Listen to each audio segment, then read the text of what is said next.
Muy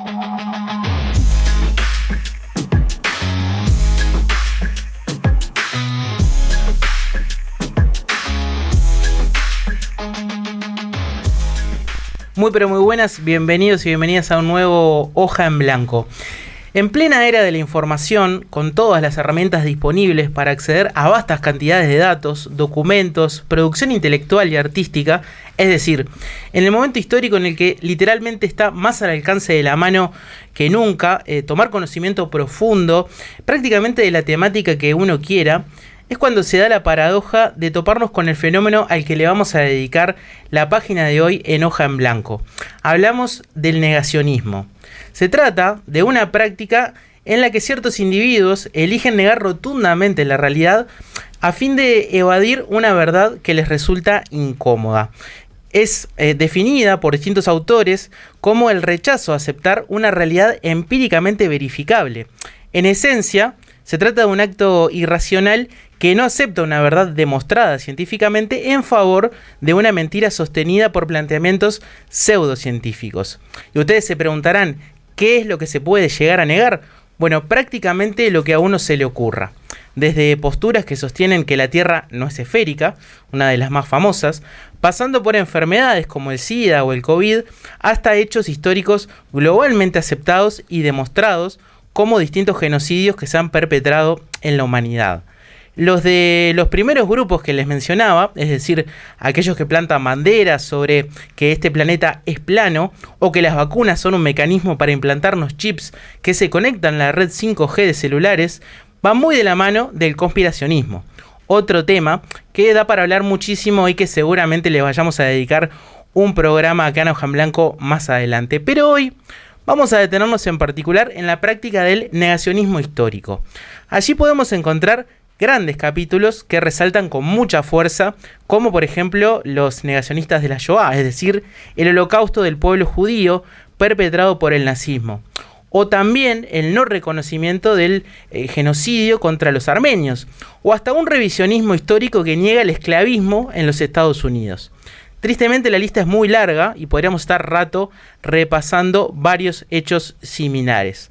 Mañana es viernes 27 de junio y se cumplen 52 años del golpe de Estado militar, civil, empresarial y también eclesiástico que sufrimos aquí en nuestro país. Es una fecha que para muchos nos sigue representando un momento clave sobre el cual seguir construyendo la memoria activa de nuestro país, ejercitándola como un músculo que no puede perder su forma, para no olvidar qué es lo que fue el terrorismo de Estado, cómo es que fue posible y con qué complicidades y qué consecuencias dejó y sigue dejando sobre la sociedad que tenemos hoy en día. Claro, en cambio, para otros es una fecha que representa cosas completamente distintas. Allí es donde debemos estar bien pero bien alertas. Hay un artículo que les recomiendo especialmente, que está publicado en La Diaria de hace algunos meses, publicado por Natalia Ubal y Javier Revetria, que les quiero recomendar. Se llama "En Uruguay crece el negacionismo de la dictadura, alentado por las ultraderechas a nivel global, según expertos". En ese artículo hacen un repaso de cómo han ido apareciendo cada vez más distintas manifestaciones a las que tenemos que estar muy, pero muy alertas.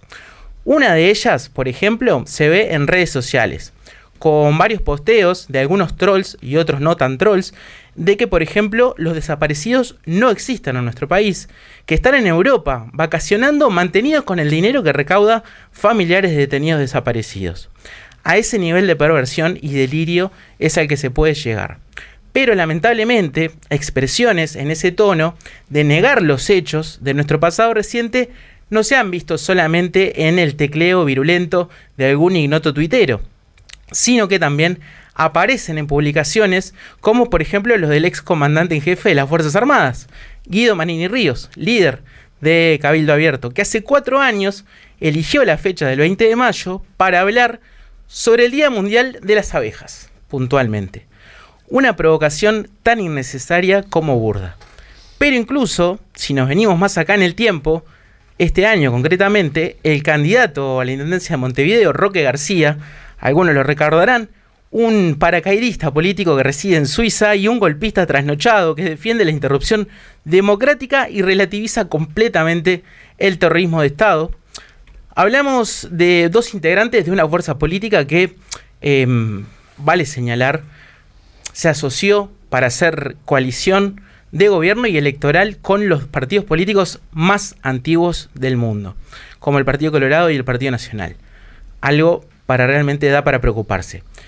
Estas red flags, como dirán los jóvenes de hoy en día, que han ido apareciendo, deben hacernos estar cada vez más atentos, no solo porque su mera irrupción es preocupante, sino porque además el costo de aparecer con estos planteos parece ser cada vez menor. Corremos, por primera vez en mucho tiempo, el alto riesgo de irlos naturalizando, porque el contexto internacional es cada vez más pero más convulso. Y las redes siguen siendo un campo fértil para cosechar el odio. Al alcance de la mano, seductor y barato, y sin consecuencias, una oferta seductora que nos ponen delante de la pantalla por tiempo limitado. Así parece irse construyendo este negacionismo express al que nos vemos expuestos. Hoja en Blanco, periodismo local, con Diego Varela Calzada.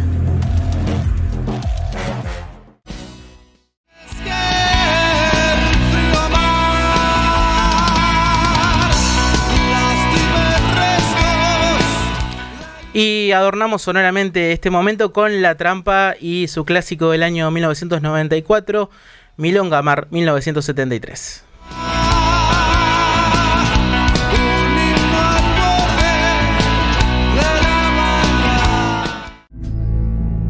Hoja en Blanco, periodismo local.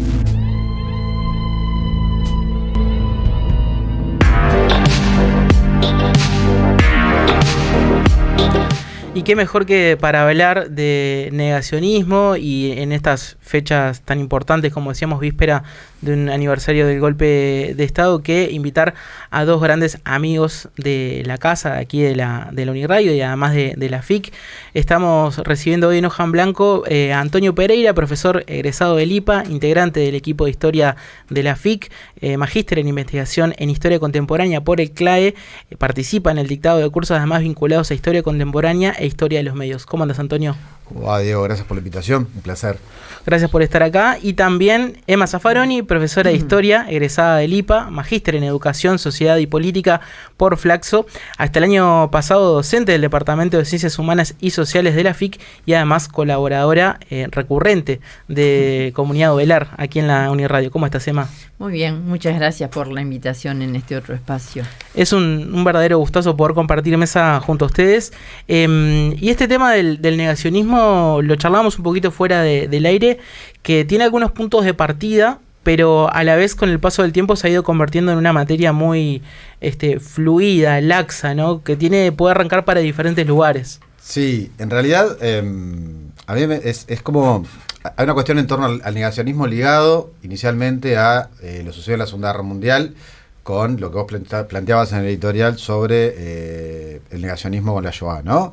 Con la práctica de exterminio del régimen alemán sobre la colectividad judía. Pero bueno, desafortunadamente, por decirlo de alguna manera, estas prácticas se han desarrollado, y en realidad hoy el término es bastante más polisémico. Incluso en general, inicialmente el negacionismo constaba mucho más de esta idea de negar, por ejemplo, los campos de concentración. Hay varios elementos, pero hay un historiador francés que es Paul Rasnier, que es el primero que empieza a discutir esta idea de que, bueno, los campos de concentración no existieron, etcétera, etcétera. Su propia historia es bastante compleja. Él había estado en un campo de concentración y él decía que eso que describían no era cierto, ¿no? Es decir, y él incluso después se vuelve un autor bastante popular porque lo traducen a varios idiomas y empieza un poco por ahí, pero en realidad si bien hay una zona, voy a plantearlo de esta manera, de consenso, ¿no? Respecto a que el negacionismo involucra dichos, discursos que niegan ciertos hechos, ¿no? También la negación puede ser como más precisa en algunos casos y directamente cuestionar o simplemente desmentir la existencia histórica de esos hechos, ¿no? Es decir, y eso también es interesante, ¿no? A ver, por ejemplo, si yo no solamente niego los hechos, pero sí los relativizo, por ejemplo, también estoy jugando en esa cancha del negacionismo. Es decir, si yo empiezo a discutir, ahora que vos hablabas, ¿no?, de una nueva fecha del golpe, el número exacto, ¿no?, de desaparecidos, yo no estoy negando que hubo desaparecidos, pero estoy relativizando lo que sucedió. Esto que vos decías, bueno, ese discurso tal vez más burdo, ¿no?, de estar en Europa veraneando, ¿no?, con plata que se junta acá. Sí, claro, pero es una forma como de ir colándolo, ¿no?, en el sentido común de las redes y que, no sé, aparece por ahí y en esto, claro, que se conecta mucho con el conspiracionismo. Te hacen ese juego completamente contrafáctico, decir, ¿tenés alguna prueba de que esto no es así? No, pero tenés que vos demostrar. Es al revés. Es al revés, amigo, pero bueno, pero pasa, lo vemos. Tiene que ver con eso. Sí, tiene que ver con eso y sobre todo me parece que en Uruguay asistimos más que a un negacionismo absoluto en términos de decir esto no sucedió, a una especie de lavado de todo, ¿no? De los términos. Entonces, no es lo mismo si tú hablas de golpe de Estado que si hablas de disolución de las cámaras solamente, no es lo mismo si hablas de un periodo de facto que si hablas de una dictadura civil y militar. No es lo mismo si tú hablas de que, bueno, hubo algunos excesos porque no hubo más remedio, que si tú hablas hubo una política sistemática de tortura, muerte, secuestro y desaparición. Entonces, no se ve tanto una negación de decir esto no sucedió, sino una especie de barniz de que todo parece haber sido... En la lógica de los hechos, ¿no? Esa sí, frase pues, que claro. le tanto, no, amigo. Capaz que no. Sí, y eso de, bueno, quienes estuvimos en esa época, eso aparece mucho también, ¿no? Eso aparece mucho. A mí algo que me parece interesante, vamos a tirar algunos libros, autores y cosas que Dale. Después de últimas... Los hipervínculos, me encantan. ¿Da? Pero hay una filósofa italiana, hoy justo estábamos hablando de eso con Emma, que es Donatella Di Cesare, que es una súper interesante. Hace un par de años se tradujo uno de sus libros al español, que es el más conocido, que es Si Auschwitz no es nada, ¿no? Ella discute desde ahí. Y ella plantea una cuestión que a mí me parece que es atractiva, que es que hay cierto negacionismo en esto y el relativismo que se maneja. La argumentación nacionalista se basa en cierta inversión de roles, ¿no? Que tiene que ver con esto que vos decís, o sea, tenés cómo probarlo, ¿no? Es decir, entonces ahí también hay una cuestión que parece que está bueno, que es, por ejemplo, el negacionismo, ella dice, ¿no?, en un fragmento de su libro, dice, el negacionista pide a los aniquilados que den cuenta de su propia aniquilación. Y le dice al sobreviviente, la aniquilación no tuvo lugar, de lo contrario tendrías que haber sido aniquilado, ¿no? Ante una posición de este tipo, ¿da? Como discutimos, ¿no? Es decir, se entiende, es decir, si esto fue tan terrible realmente, ¿da? Vos cómo estás acá contándolo, ¿no? Ella Claro. toma un caso en particular, pero es el de Solomon Venecia, que es uno de los sobrevivientes de Auschwitz, que ya lo toma como ejemplo y que tiene que ver con esta discusión, ¿no? Es decir, bueno, pero si fue tan terrible, ¿no? ¿Y vos cómo terminaste acá?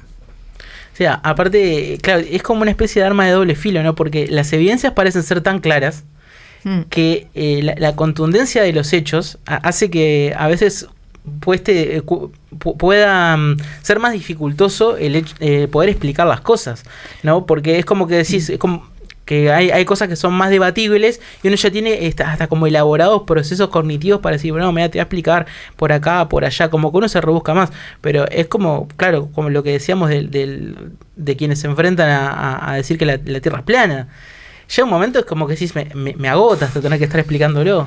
Sí, incluso siguiendo con la línea de Donatella, ella lo que plantea es que, claro, hay como una inversión desde estos negacionistas, ¿no? En definitiva, las víctimas terminan siendo consideradas como verdugos. Es lo mismo que tú planteabas, ¿no? Los desaparecidos en realidad no están desaparecidos, sino que se están divirtiendo en Europa con el dinero de todos los uruguayos. Es muy provocativo eso, ¿no?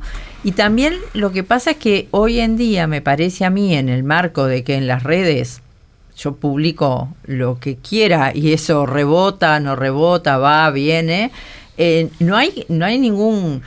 Yo no es que esté diciendo que tenga que haber un control sobre eso, pero digamos, tengo una posibilidad inmensa de que eso lo tome cualquiera, joven, viejo, alguien que sepa, alguien que no sepa, alguien a quien le venga bien esa explicación por algún motivo, y eso se potencia, digamos, ¿no? Entonces, es tremendo porque con lo mismo que tú pones con el caso de los terraplanistas, digamos, o quienes niegan el COVID, la pandemia, hay momentos en el que en realidad vos entrás en un juego de tratar de responderles y de buscar argumentos y demás, cuando, esto también lo dice ella, en realidad los otros no están preguntando, no es una pregunta... Ellos no quieren una respuesta, no hay argumento. Claro, pero no, porque vos preguntás cuando querés saber algo, cuando querés más o menos llegar a una verdad, No, ellos no quieren llegar a ninguna verdad. Ellos lo que quieren es irrumpir en un escenario de discusión y tergiversar la historia.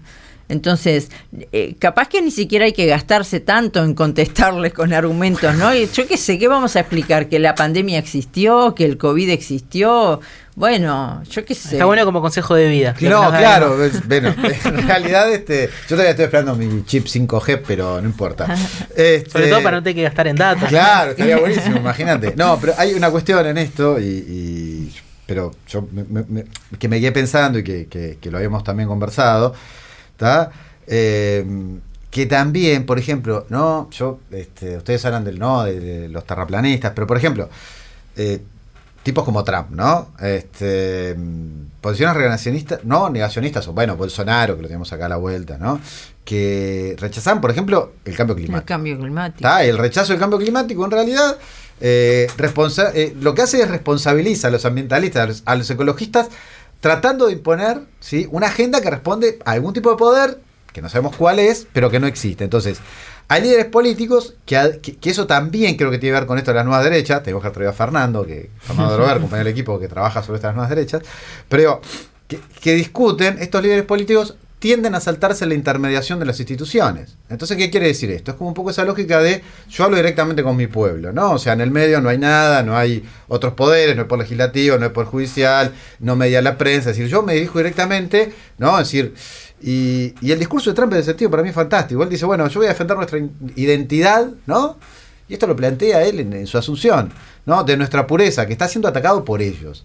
Y ellos son los inmigrantes, ¿no? Los feministas, los homosexuales, la gente que está discutiendo sobre el cambio climático, que tiene un plan para destruir América.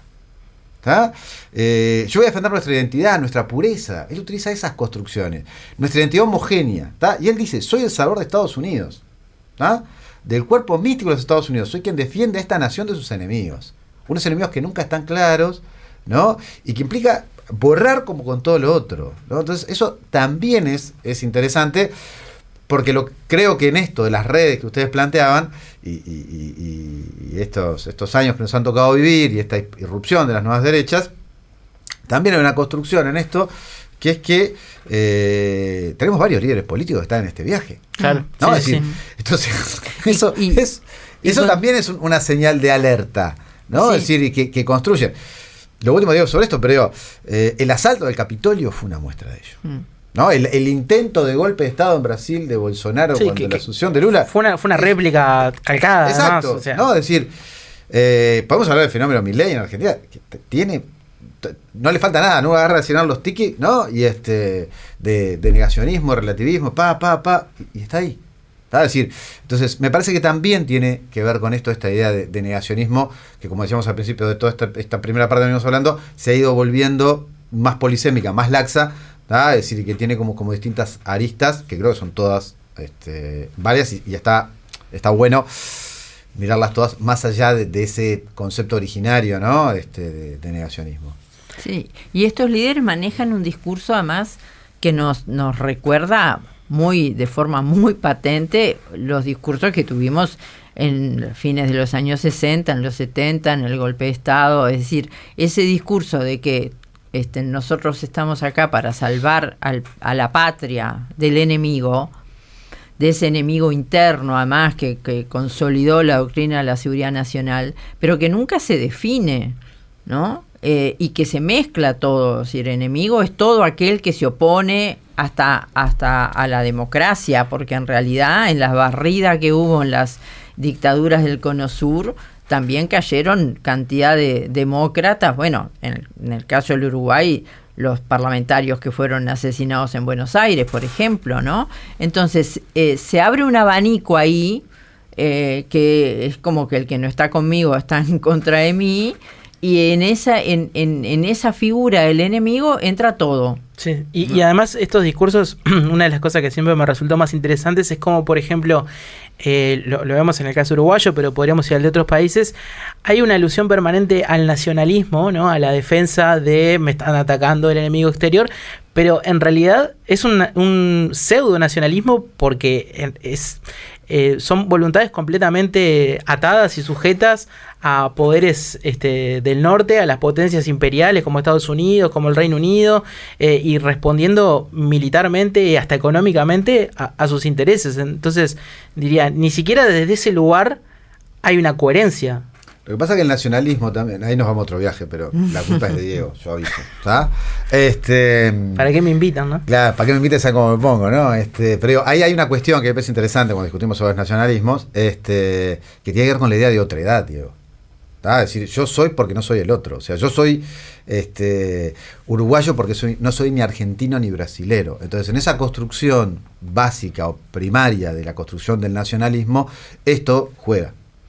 Claro, en vez de justificar tu existencia con el otro, ¿no? Es decir, sos uruguayo, pero sos uruguayo con los argentinos, con los brasileros, con los bolivianos, los paraguayos, chilenos, con el mundo, en vez de ir por el camino de que la humanidad es al revés, ¿no? Justifico mi existencia en contra del otro. De esa otra edad, ¿no? Pero en paralelo, no sé, entrego empresas públicas, entrego tierras a... Lo que pasa es que esa discusión moral la tenés vos internamente. Claro. Ellos no. ¿Entendés? Es decir, Sí, está claro. No. O sea, ahí hay... Porque tiene también que ver con esto que comentaba. Me parece que en realidad... podemos poner como una cantidad de ejemplos, ¿no? Pero yo me acuerdo, ahora cuando discutíamos lo del COVID, ¿no? Lo del COVID fue un ejemplo absolutamente terrible, ¿no? Pero mirado en perspectiva, supongo haber muchos trabajos sobre eso en algunos años, la idea del negacionismo fue una cosa como fantástica. O sea, los lugares que usaron para negar una pandemia, que iban desde esto que vos decís, las vacunas era para el 5G, tenías que tomar dióxido de cloro, o sea... Sí, y hay una cuestión que se conecta mucho, ¿no? con la posverdad de la era que vivimos, en la que ya parece que el límite no parece estar claro ante nada. Es decir, antes vos te podían poner una teoría y decir, no, esto es tan disparatado que nadie podría creerlo. Ese límite parece haberse borrado. Sí. Bueno, el otro día hubo una manifestación en contra de la existencia de los dinosaurios frente al planetario en Buenos Aires. A mí me van a disculpar, pero esa es buenísima. A esa hasta te dan ganas de ir, claro. Me parece fantástico, o sea, ¿qué opera, ¿no? En la cabeza de esas personas? Eso es como... Yo dije, esto que vos decís, cuando vos crees que ya nada, ¿no? Es decir, te va a sorprender, siempre hay un colectivo ahí que termina sorprendiéndonos. No, yo, una cuestión en esto, algo de lo que habíamos hablado es, yo creo que el caso de genocidio y la negación, en el caso del holocausto judío, es más conocido, eso no quiere decir que deje de ser importante, pero bueno, nada, por una cuestión de afinar. Con Emma también habíamos planteado discutir otros dos momentos, ¿sí? Uno es el negacionismo al genocidio armenio y el otro es el negacionismo al genocidio en Guatemala en los años 80. Me parece que son como otras dos realidades que ayudan dentro de esta lógica que más o menos creo que ya todos entendemos de qué vamos a estar conversando. Y para ir deconstruyendo algunas cosas, tal vez el de Guatemala es el que muchas de las personas menos sepa, siendo de nuestro propio continente. Sí, estamos de acuerdo.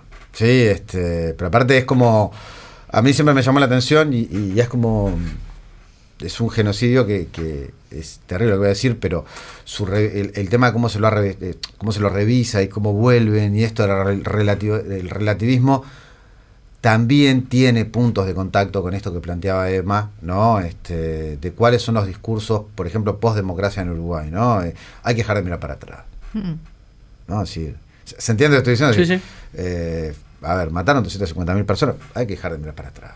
No, así el país no va a crecer. Ese es un poco el discurso que nosotros vivimos en los 80, los 90, y ahora se ha como reimpuesto con esto que vos decías de algunos sectores, bueno, Marín Ríos y algunos otros sectores que juegan desde ese lugar, y en el caso de Guatemala sigue estando presente, ¿no? Con una condena internacional de una comisión investigadora de la ONU y con un pedido de disculpas incluso de los Estados Unidos por su participación en el genocidio.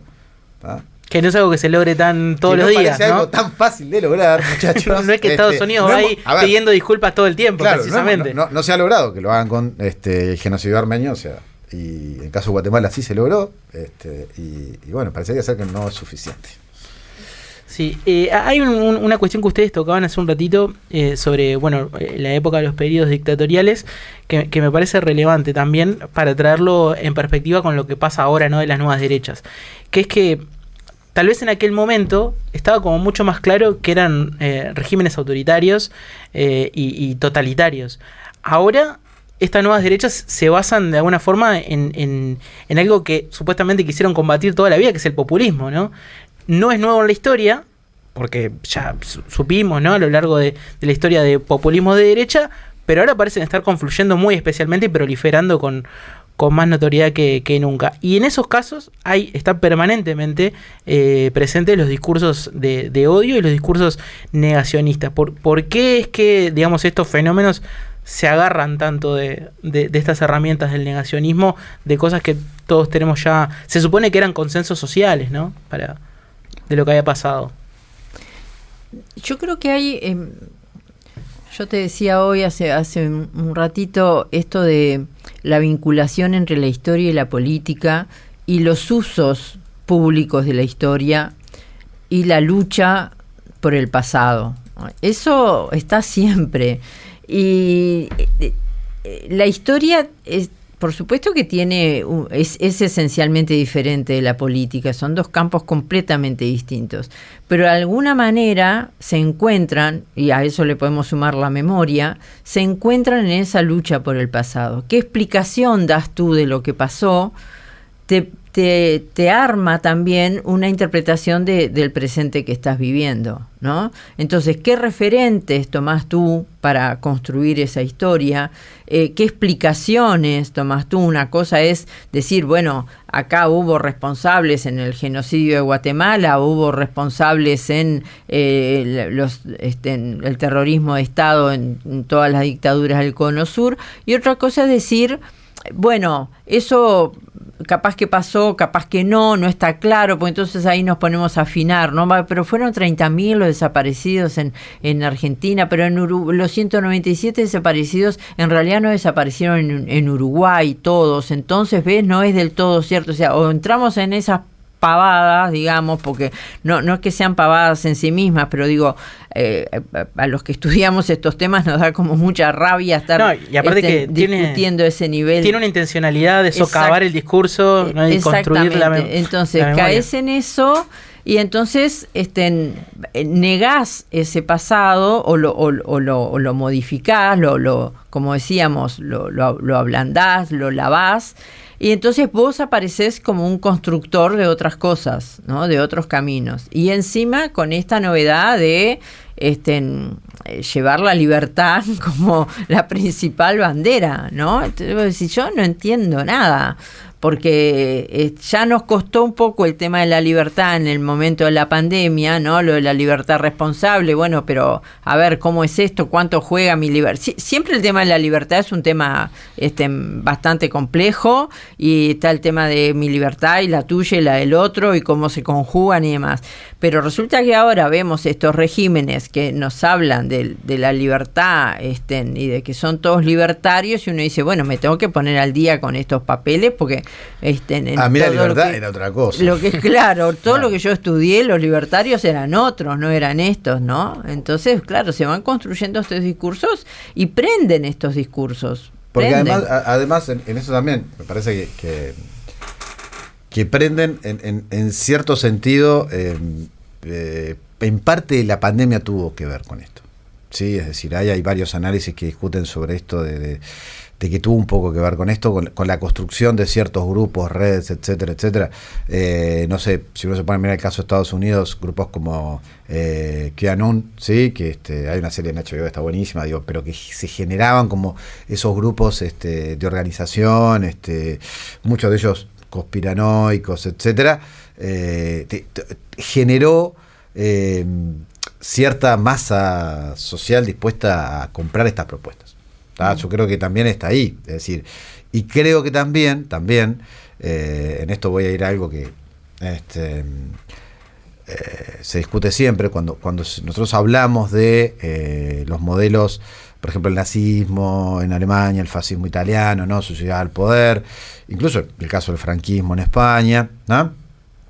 Hay una construcción que hay varios autores, pero hay Montenegro, que es un autor peruano que trabaja sobre ciencia política.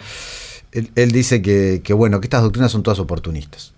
Es decir, que surgen en momentos específicos. La post-crisis del 29, ¿sí? En el mundo, pero en Europa en particular, es un momento específico para eso. Y acá hay alguna cuestión de esto, es decir, de que existe una oportunidad o se coló una brecha en algunos lugares que tenía que ver con esto. ¿Sí? Creo que el caso Argentina es interesante, el caso de los Estados Unidos también lo es, ¿sí? De cómo por esa brecha, si ustedes quieren, se coló esto. Yo igual creo que no todo está perdido. Haber visto que estos muchachos de la Libertad Avanza en Uruguay no llevan a 1.300 firmas válidas para poder presentar su partido, creo que habla bien de sociedad, del Uruguay en su conjunto, donde creo que estos 40 años de democracia que estamos celebrando no son poca cosa y que es un poco más complejo a veces, que esas oportunidades no siempre están tan claras. Claro. Tocaste recién, Antonio, los años 20 y me hiciste así como despertar un recuerdo de las clases de historia. Incluso yo además la tuve como docente de historia acá en la facultad. Recordábamos fuera de aire en el primer año que ella estuvo cursando acá en la FIC.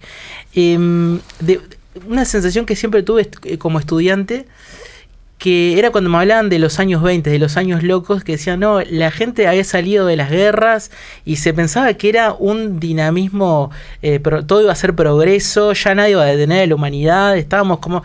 Y yo pensaba, qué tonta esa gente, siempre que me contaban de esa época yo decía, pero qué tontos, ¿cómo no pudieron ver venir que todo iba a haber una crisis económica mundial, que iba a haber otra guerra? Y después, con el paso del tiempo, uno se vuelve más viejo. Y yo me di cuenta que internamente también es como que mi cabeza compró una especie de años locos de pensar, estas cosas ya estaban recontra superadas, nadie iba a venir con un discurso a decir no hubo dictadura, no hubo desaparecidos, esto que estás diciendo no es tan así, y una relativización absoluta de cambiarnos el concepto de libertad, de cambiarnos el concepto de democracia.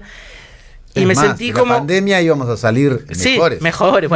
¿Se acuerdan? Mejores comportamientos. Y ahí empaticé, y ahí logré empatizar con esa gente que yo, toda muerta ya seguramente, había criticado siendo adolescente de los años locos de los 20. Bueno, capaz que tan mal no estaba, ¿no? Sí, decir, claro. Como las construcciones, por lo menos no los imaginarios colectivos tienen mucha fuerza, es decir, y funcionan, es decir, y esas euforias, yo me acuerdo la apertura después de lo de como es del COVID, había como cierta euforia de triunfalismo general que duró muy poco, después se fue todo al corno. Es decir, pero ese discurso de esto vamos a ir mejor, no nosotros, no, o sea, el mundo, ¿está? Como colectivo.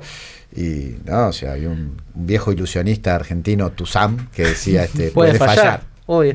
Sí, pero yo, eso, ¿no? Después de la reconfiguración que se hizo del mundo, ¿no? Tras la caída del bloque soviético, yo pienso, nunca pensé realmente que en tan poco tiempo volveríamos a estar dando la vuelta a la esquina, ¿no? De los años 40 otra vez. Yo tan rápido, ese giro, la verdad que nunca lo vi venir. Pensar también en el tema de las guerras, ¿no? Vos decís, bueno, no aprendimos nada de las catástrofes del siglo XX. Y estamos de vuelta en un espiral de violencia. En una espiral de violencia, en un hablar de una tercera guerra mundial, en un volver a hablar de la energía atómica, de las armas nucleares, del uranio, del no sé qué, del no sé cuánto. matando gente de aquí para allá. Sí, pegamos la vuelta, básicamente. Entonces es como, ¿no? Es difícil de entender qué es lo que nos pasa como humanidad. A mí me gusta mucho cuando dicen, no, la historia es para no volver a repetir los errores del pasado. Una de dos, muchachos. La estamos explicando muy mal o no entienden nada. Es decir, porque es como, ¿no? Como decía Vico, el corso y el recorso, ¿no? Claro.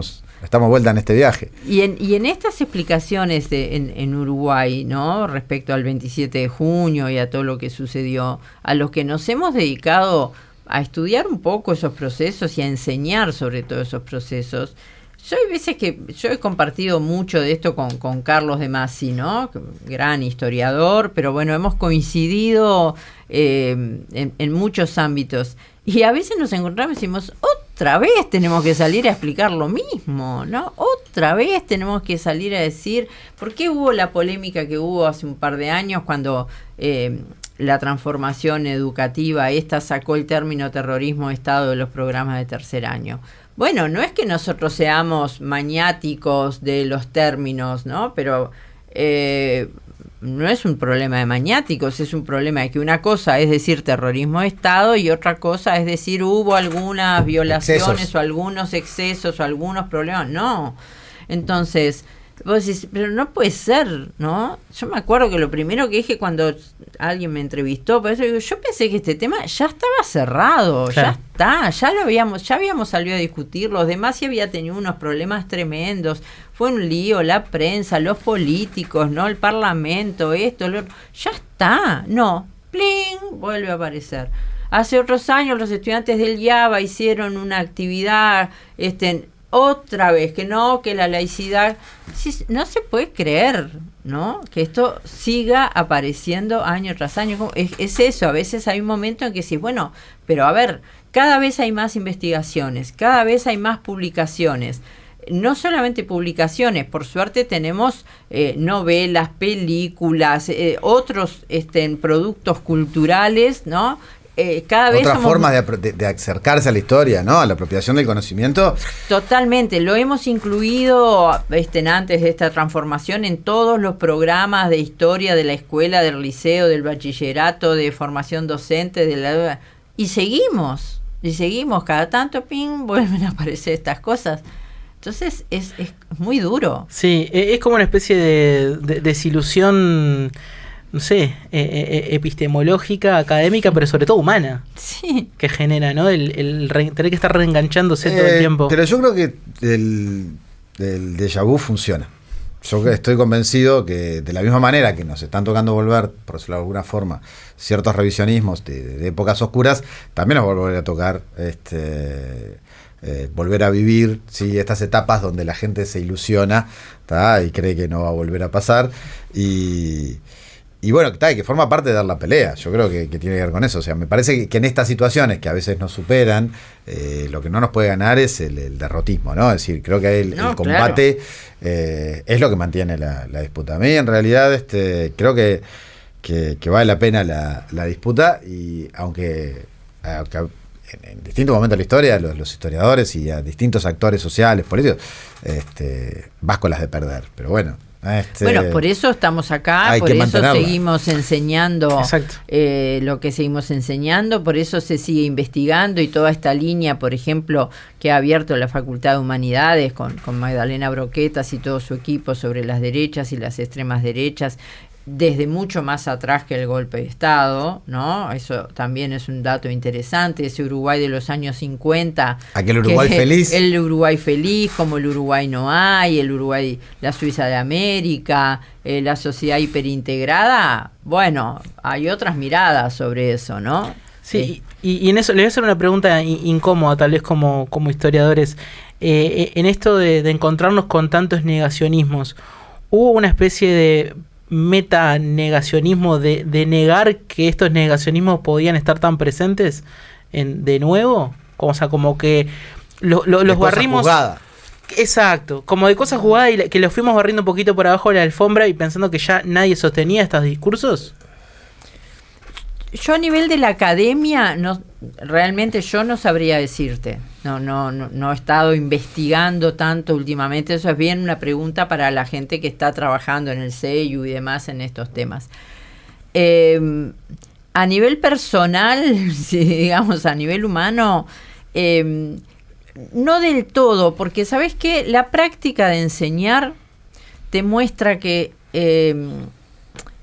la enseñanza llega, pero llega hasta por ahí nomás. Hay otras ideas que están implantadas y que es muy difícil de mover. Es decir, nosotros más de una vez nos ha pasado, ¿no? De corregir exámenes y decir, pero ¿a la clase de quién fue este estudiante? Digamos, capaz que no fue a la clase de nadie, pero hay múltiples sigue hablando de la teoría de los dos demonios, sigue hablando de que en el Uruguay hubo una guerra y que entonces los militares tuvieron que tomar el poder? O sea, todos esos discursos que no llegan a ser negacionistas, pero que tergiversan la realidad y tergiversan las investigaciones históricas. No hay un solo historiador que sustente que en Uruguay hubo una guerra, no estoy hablando de una guerrilla urbana, eso es otra cosa, una guerra, y que entonces los militares tuvieron que tomar el poder para tranquilizar a la sociedad y para encauzar de vuelta, porque los partidos políticos no podían con esa sociedad convulsionada.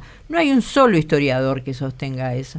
Entonces, al final a veces uno dice, bueno, pero ¿para qué nos dedicamos? Yo no me considero historiadora porque no he investigado permanentemente, pero digo, ¿para qué están los historiadores? ¿No? Porque si hay un conjunto de médicos, investigadores que dicen, mira, esta vacuna es buena, este remedio, te recomiendan este tratamiento, ahora descubrimos que esto no es más así.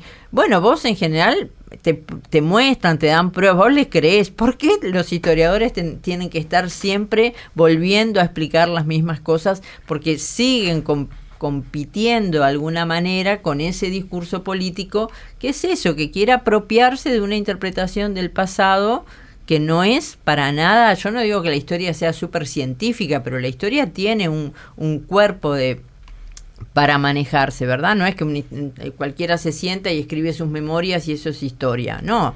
La historia las crónicas son muy divertidas, pero no son historias. No, las crónicas son muy buenas y están muy bien escritas. Busca fuentes, documentos, entrevistas, datos, prensa, coteja, pone sobre la mesa, debate con otros historiadores las hipótesis a las que se van llegando, se confrontan, y de ahí se va construyendo el relato histórico. Y ahí creo que está muy bueno esto que decís, Emma, porque además creo que refuerza un poco todo lo que hemos venido conversando, de que contra el sesgo cognitivo del ser humano es bravo darle, ¿no? Es como que igual yo me quedo con una cosa que decía Emma.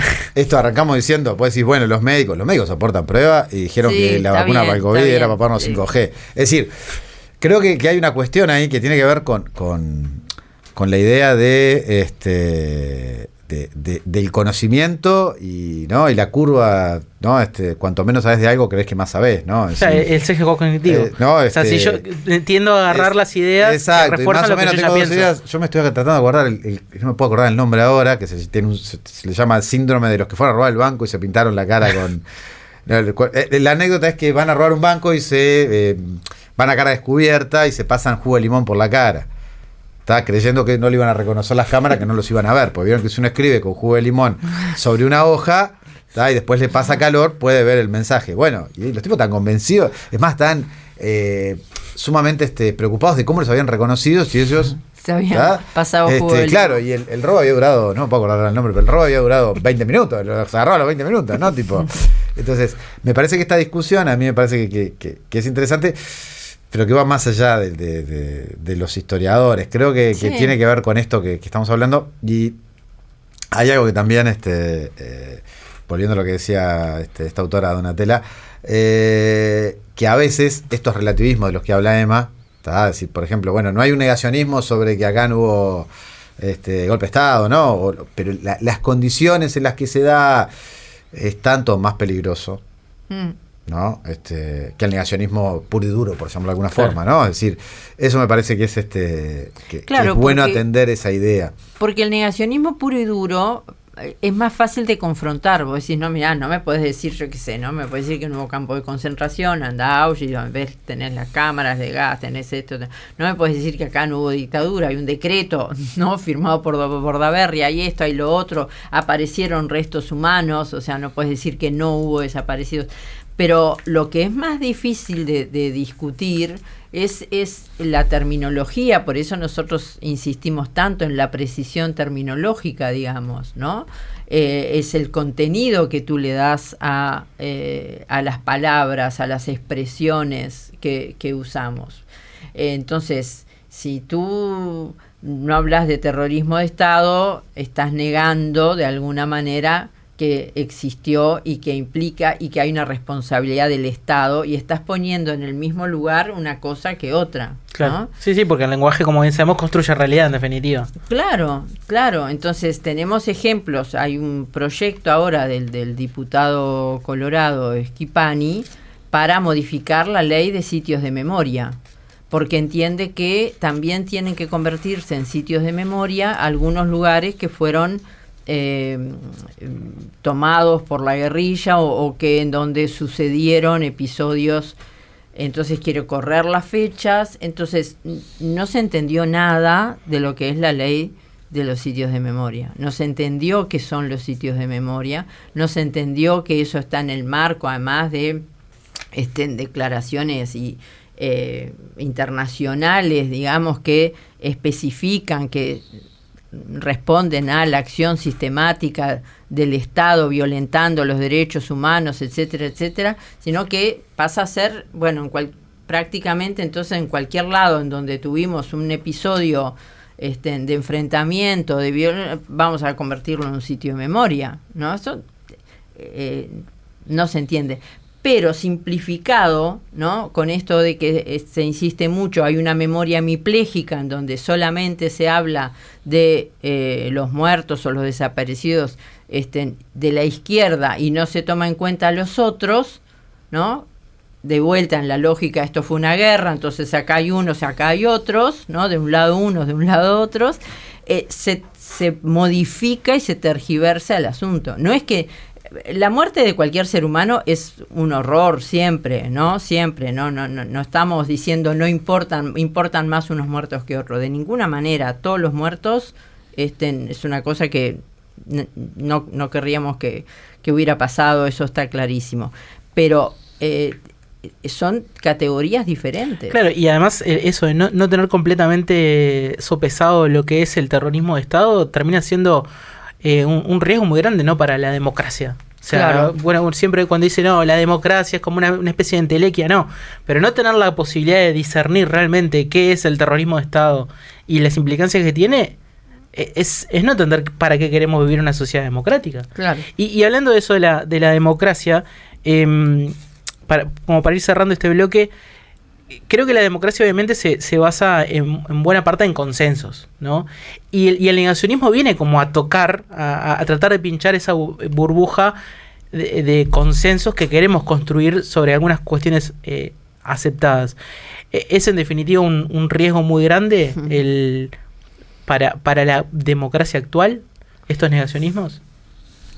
Yo quiero creer que no son tan fuertes como para impedir que la democracia siga vivita y coleando, digamos, ¿no? Porque una cosa es el disenso, eso es parte de la democracia. Así como se buscan los consensos, los disensos son lo de todos los días. Otra cosa es el negacionismo, ¿no? Ahí hay una cuestión de diferente nivel de conceptualización. Yo no los veo tan fuertes en el Uruguay, pero yo creo que hay que estar muy atentos. Lo decía Magdalena Broquetas en una entrevista en la diaria, creo que también también por el contexto global y regional, ¿no? Lo de Argentina es una cosa, al margen de la situación de Milei, pero todo lo que genera Milei es como que a veces nos hace ocultar incluso otras cosas, porque ahora la barrieron para abajo de la alfombra, pero lo de Villarruel, que está en el cargo de la vicepresidencia y es negacionista. Sí, claro, es decir, declarada. Ya ha habido otros casos, Cecilia Pando, es decir, que han tenido unos personajes, pero no llegó a la vicepresidencia, Cecilia claro, estamos Pando, de acuerdo, o sea, pero lo que voy pero tenía un movimiento de masas muy importante, claro, sí. Incluso en un momento donde uno creía que esa memoria estaba soldada, porque es una figura que aparece durante los años del progresismo en la Argentina. Es decir, que eso también, que tiene que ver también con algo que hablábamos hace un rato, es decir, que hay ciertos contextos que terminan siendo más favorables para este tipo de acciones que para otras. Yo me voy a desviar, pero necesito decir esto porque me había quedado enroscado y me puse a buscarlo. El efecto se llama Dunning-Kruger. Me lo había pasado Gastón en un gran esfuerzo de producción y te iba a comentar en el último bloque. Que pero es vos sos un asalto. No, eso es muy enroscado. Un asalto en 1995 en los Estados Unidos que usa este argumento, que es esta idea, este síndrome que se establece, que nos hace creernos más inteligentes, ¿no? De lo que somos. Yo le reconozco a esos muchachos la valentía ante todo. No. Eso creo que es indiscutible. Pero bueno, nada. No, a mí me parece que también, nada, sobre esto, una cosa voy a decir, que a veces, también, en esto yo le decía que hay que regular el esfuerzo, también a veces nos pasa un poco que esta hiperconexión, mayor cantidad de medios, etcétera, ¿no? Es decir, le da cierto cariz a algunas cuestiones que tal vez en otros contextos pasaron un poco más desapercibidos o no sería fácil de verlos. Miren, Charles Darwin decía allá a fines del siglo XIX que la ignorancia genera confianza con más frecuencia que el conocimiento. Yo lo advertía a fines del siglo XIX. Es decir, que tampoco es que hablando de cosas que se repitan en la historia, tampoco que esto sea nuevo. Y hablando de uno que tiene su tribuna negacionista del darwinismo, ¿no? Exactamente. O sea, ese sí que la enfrentó. Negacionista del darwinismo. Tal cual. Antonio y Emma, muchas gracias por haberse entregado a esta charla tan productiva, creo yo, y necesaria para los tiempos que vivimos.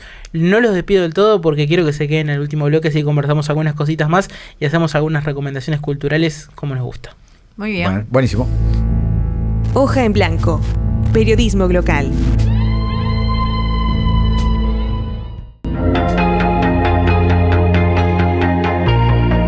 Y el último bloque hoy de Hoja en Blanco, hoy lo vamos a aprovechar especialmente porque sé que tengo personas que me acompañan muy ávidas por el consumo de producciones culturales, así que vamos enseguida a... Enlace a la mediateca.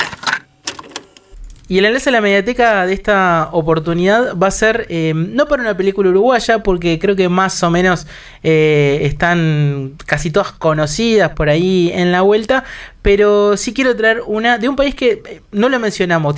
Hicimos una recorrida por casi todos lados, pero creo que no mencionamos a Chile, ¿no? Que tuvo una de las dictaduras más terribles y más extensas, además de nuestro continente, para recomendar una película bastante reciente, porque es del año 2019, que se llama La Cordillera de los Sueños. No sé si la han tenido la oportunidad de cruzársela. No, bueno. La Cordillera de los Sueños es una película que está disponible en Netflix. No es necesario ir al videoclub, que cada tanto vamos con Gastón, donde conseguimos algunas que no están en las plataformas. Nos atienden de forma muy amable en ese videoclub, pero acá no. Acá pueden ir directamente a Netflix. Es del director Patricio Guzmán. Sí. Patricio Guzmán. Ahí está, que ella viene trabajando mucho. Él después de la dictadura se exilia en Francia y nunca más vuelve a vivir en Chile, pero dedica enteramente su obra a contar lo que pasa en Chile. Y particularmente esta película de La Cordillera de los Sueños es interesante porque está trabajando permanentemente sobre esta cuestión de cómo construimos la memoria. Y está haciendo, y hace como una especie de terapia, diría yo, con la película. El director habla en primera persona durante buena parte del documental de cómo ese dolor que le genera todo el no haber podido construir el país de la forma que él entiende que se debería haber hecho, la memoria de lo que pasó y de las consecuencias que se dieron de la dictadura en Chile. Entonces él, por ejemplo, recurre en buenos tramos a la ayuda de un cineasta, amigo, que ha hecho un registro permanente de todo lo que ha pasado en Chile del 82 hacia adelante y muestra un montón, por ejemplo, de escenas que saca de VHS, de cintas, de todos lados que él tiene, de las represiones en la calle. Y que dicen, y ese cineasta amigo incluso se lamenta por momentos diciendo, yo puedo mostrar esto, que es lo que pasaba en la calle, y intentar dar cuenta de lo que pasó puertas adentro en el estadio de Chile, en el Estadio Nacional, en los centros de tortura, pero eso no lo tenemos. Pero las imágenes son realmente impactantes, de época, que van a poder encontrar, y además tiene una belleza poética también muy interesante de esto de jugar permanentemente con la cordillera de los Andes, como monstruo que se eleva mirando al país como testigo permanente de todos los sucesos a lo largo del tiempo. Así que se las quiero recomendar especialmente, La Cordillera de los Sueños, de Patricio Guzmán, que como les decía la pueden encontrar en Netflix. Vos, Antonio, has recomendado acá millones de películas. No, bueno, pero miren, de Patricio Guzmán, Nostalgia de la Luz es una película fantástica también, que trabaja sobre el tema de los desaparecidos en Chile. Y Chile tiene entre otras cosas, entre esos récords medios terribles, hay un caso que es interesante, que es cuando Sebastián Piñera nombra a Mauricio Rojas como ministro del Museo de la Memoria, y él termina asegurando que en realidad lo que había ocurrido en Chile era un montaje, y que hacía un uso desvergonzado, mentiroso de una tragedia como había sido la dictadura. Bueno, nada, tuvo que renunciar a los 40 días, ¿no?, a su cargo, pero o sea, eso para que vean cómo la persona que ponen, ¿no? En el primer gobierno de Piñera, al frente, ¿sí?, del Museo de la Memoria, tiene esa mirada. Era, ¿no?, mucho hasta para Piñera era mucho. Claro, es que la presión fue brutal. No, y yo les recomiendo, miren, hay una cantidad de cosas para ver, pero sobre el negacionismo del Holocausto judío, hay una pregunta que me parece genial, que se llama Denial, que es una película británica, pero con coproducción estadounidense. Es un tanque, ¿está? O sea, una de esas películas pensada como que no tuvo mucho éxito, pero es una película de 2016 que todos los actores que van a encontrar ahí son súper conocidos. Raquel Weisz es la protagonista, ¿está?, ganadora del Oscar por El jardinero fiel, y trata sobre... Sí, el argumento es que esto está basado en un caso real, que es David Irving, un escritor inglés que es un negacionista, y que el personaje de Raquel Weisz lo denuncia, ¿no?, como negacionista, y en el sistema penal británico el que denuncia debe presentar la prueba, ¿tá? Entonces todo el trabajo de reconstrucción de cómo lo llevan a juicio, ¿tá?, para demostrar que era un negacionista. Y la película realmente está basada en el caso, está basada en las actas del caso, y es fantástica, yo se las recomiendo. Y después les voy a recomendar una sobre el genocidio en Guatemala, ¿tá?, que es una película que muchos ven el título y la pasan por alto, parece una película más, y no les que es La Llorona. La Llorona es una película guatemalteca, estuvo nominada al Oscar.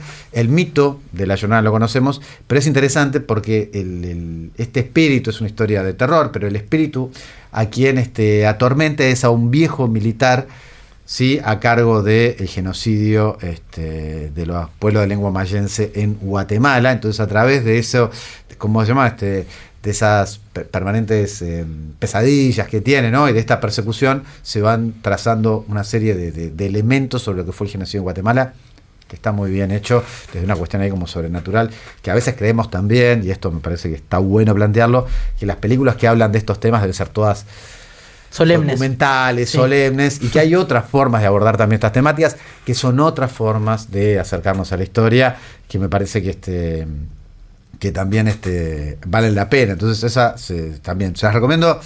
Capaz que alguno la vio pensando, algunos fueron a buscar otra cosa y se encontraron con esto, y algunos nunca la fueron a ver porque creen que es otra cosa, y bueno, tiene un poco de ambos mundos, ¿no?, de esto del terror, el mainstreaming, pero también tiene de esto de contar sobre el genocidio de Guatemala, y es interesante, pues es una película guatemalteca, estuvo muy bien, estuvo nominada al Oscar. Nos vamos llenos de recomendaciones, entonces. Emma, ¿alguna que quiera ahí? No soy experta en cine, puedo recomendar algunas novelas, pero sobre el proceso, no que tengan que ver especialmente con el negacionismo, digamos, ¿no? Pero bueno, Fernando Butazzoni me parece un novelista que de fuste, por supuesto, y en ese sentido, tanto la novela de Las cenizas del cóndor, que plantea una historia posible, verosímil, aunque no sabemos cuán verdadera, Y otra obra de él que a mí me sorprendió, una obra no del tamaño, de la envergadura de Las cenizas del cóndor, La tierra mínima, que es una novela pequeña en realidad, sobre el hallazgo de los restos del cuerpo de Blair en el batallón. Y a mí me asombra, yo no soy crítica literaria, me considero una buena lectora y nada más, pero me asombra cómo logra hacer una novela con un episodio que se produce en 3 días, digamos, son 3 días, claro, la novela te permite, como igual que una película, vas para allá, para acá, con esos protagonistas, esto sí tiene parte de crónica, o sea, es real. Tú sabés cómo termina, porque bueno, sabemos que sí, y te la devorás, digamos, la novela, ¿no? La lees así en un día o 2 días, y bueno, eso me parece que habla de un gran escritor, ¿no? Por nombrar algo, digamos, por aportar algo. Una última, 2 minutos, menos, 30 segundos. Dale. La madriguera de Milton Fornaro.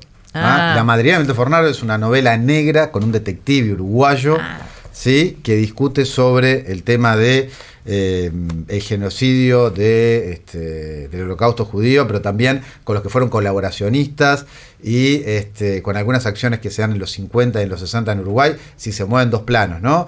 La actualidad y lo que pasó en el nazismo alemán.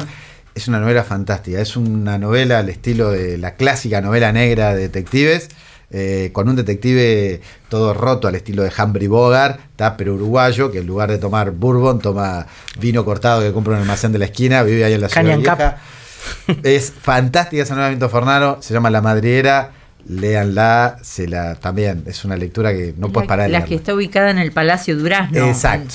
Sí, la leí. Es fantástica. Está muy bien. Bueno, Sí. Solo porque hicieron tan buenas recomendaciones, les voy a perdonar que tengamos que entregar tarde el programa, así que muchas gracias a Nacho en el stream, gracias a Gastón en los controles técnicos, como siempre, y bueno, por supuesto, Emma, Antonio, un verdadero gustazo que me hayan acompañado hoy. Muchísimas gracias por la invitación, y como Gracias, siempre, lo sí, mejor sí. está atrás del vidrio. A Obvio, los que ustedes nos hacen salir al siempre es un disfrute venir acá, la verdad. Todo nuestro el placer de recibirles, así que muchas gracias por habernos acompañado en este Hoja en Blanco. Recuerden que pueden encontrar este programa la próxima semana, que se repite el jueves a las 14 horas, que volvemos con un nuevo Hoja en Blanco dentro de 15 días, y que en las redes sociales de la radio, en el canal de YouTube, queda para que lo puedan rever, y algún que otro recortecito también que hacemos para compartir en redes sociales en Diego Varela Calzada, YouTube e Instagram, lo pueden ubicar. Muchísimas gracias y nunca más terrorismo de Estado. Nos reencontramos la próxima. Conducción y producción Diego Varela Calzada. Operación técnica Gastón Pepe. Locución Jimena Crujeira. Streaming y apoyo en redes, equipo de Uniradio y practicantes preprofesionales. Hoja en Blanco. Periodismo local.